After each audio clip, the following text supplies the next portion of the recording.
Welcome back to Joan Landino Says. Again, Joan has a lot to say. I'm going to introduce Megan for the first time. Megan. Hello. Hi. Thanks for having me. You're welcome. You are an outside perspective, but I just wanted to know, what is your educational background? I have a bachelor's in organizational communication. Another communications degree. Where is Joan and John Cusack when we need them? Okay, today's video, I'm sorry. Today's video is about PTSD, post-traumatic stress syndrome. I've been asked a lot to do this video because most people believe that if you are in the military, you have PTSD, but there is many more people that suffer from PTSD than the military. Not to diminish the military experience, but I just want to give one definition which sums it up quite nicely. Quite nicely. Thank you. Thanks for that. A person has experienced, witnessed, or have been confronted with an event or events that involves actual or threatened death or serious injury, or a threat to a physical integrity of yourself or others, where you feel helpless and you were not able to do something about it or help the other person. Also, besides that, I want to say any type of rape, molestation, physical sexual abuse, verbal abuse, neglect, human trafficking, assault, being mugged or robbed, a loss in this economy, an unexpected loss of a job, having a miscarriage, an abortion. What about like a car accident? Motor vehicle accidents, thank you. You could Definitely, get it from that? Okay. Definitely. And there's probably other traumatic events. Oh, somebody woke up from an operation when they were a child. Anything to do with the fact that you had a traumatic event. Not everyone goes into PTSD. Sometimes it's within, you know, if you get treatment within 3 weeks, it resolves. If you don't get any treatment, it can become chronic, because then 10, 15 years later, all of a sudden you'll have these symptoms and you'll be wondering why, for instance, why am I having a panic attack at Pier 1 Imports? I know Pier 1 Imports doesn't have the most expensive furniture, or not expensive, what am I looking for? High quality furniture, but why would I be having a panic attack here? Well, most likely there's something that has triggered, you may never know, your PTSD from the past. Oh, so like certain, like a bus that drives by could bring you back to the time that you saw a person get hit by a bus. And exactly.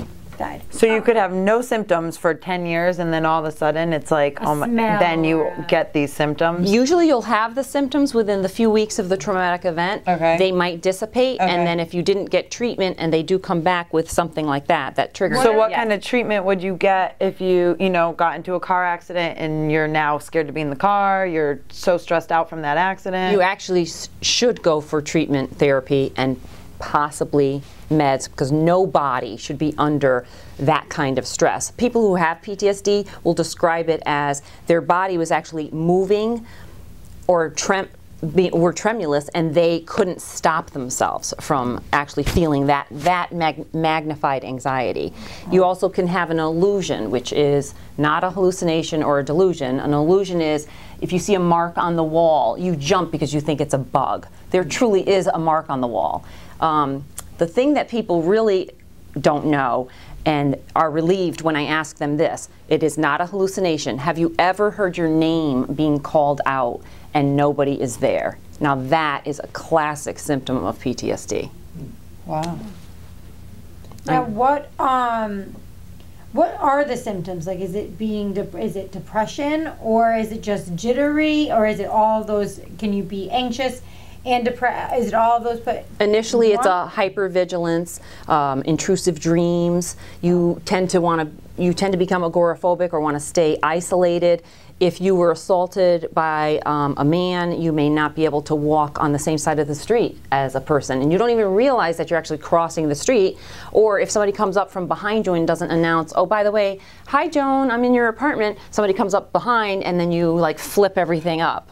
you know, you just. Well, I'm scared of all strangers. She makes fun of me, but I've never had a traumatic experience that I know of where a stranger caused me to be. I think you're a bubble girl, though. Didn't you grow up in a nice little town that was very safe? Yeah.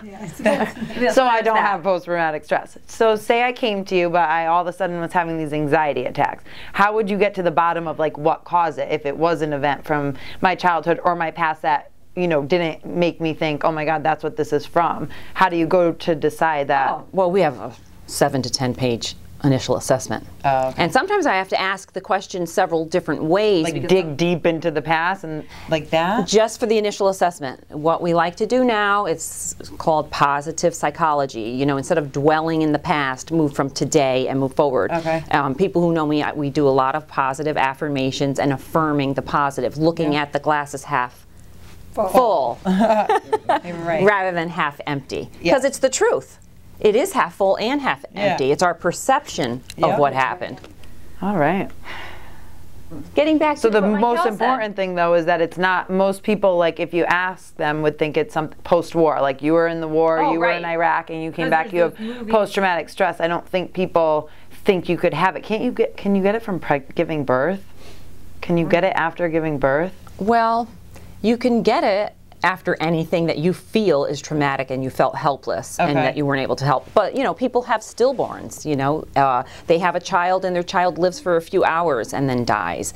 They watch somebody die, a grandparent or something. So now, okay, this might be a stupid question, although there are no such thing as stupid questions. But now say I witnessed something so horrific, like as, you know, someone being killed or beaten up or something bad. Can you not have post-traumatic stress? Can I walk away from that situation and it not affect me at all? Yes, it depends on... Would you be worried about me being affected in the future though?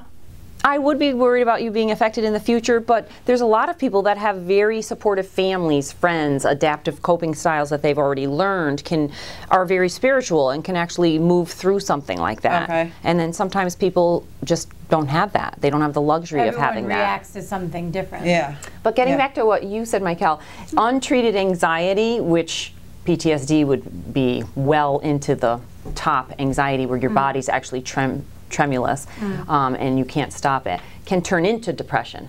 Because again, you can't seem to get that anxiety under control, you become isolative, and then you become depressed. So people really deserve treatment for that. Now, I was mugged and I did not get treatment. I was 18 and I didn't even know what a psychiatrist was.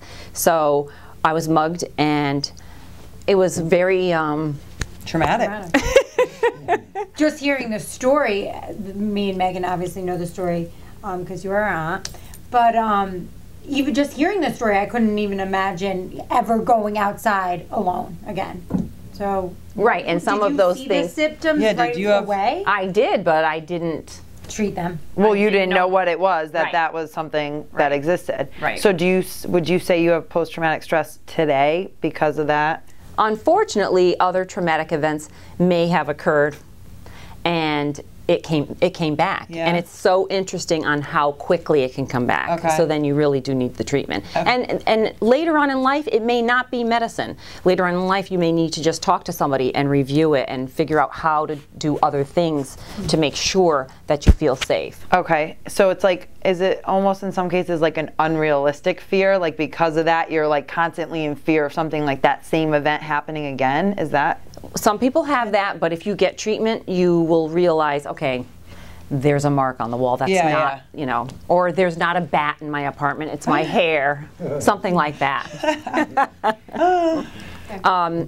Medicinal marijuana, I guess, is legal in Connecticut, and it is already approved for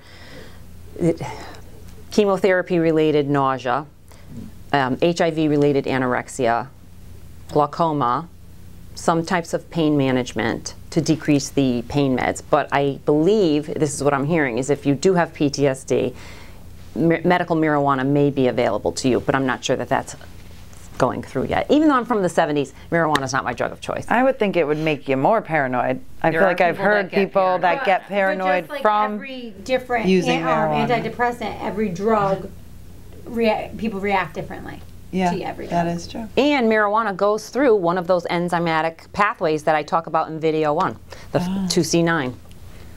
2C9. We should Yeah. look back on that and see if Yeah. it will work for you. Right. Okay, so if you have any questions about PTSD, please visit my website. Ask me any questions that you want. And again, this is Joan Landino Says. Thank you, Megan. Thanks again, Michael. And we'll see you next time.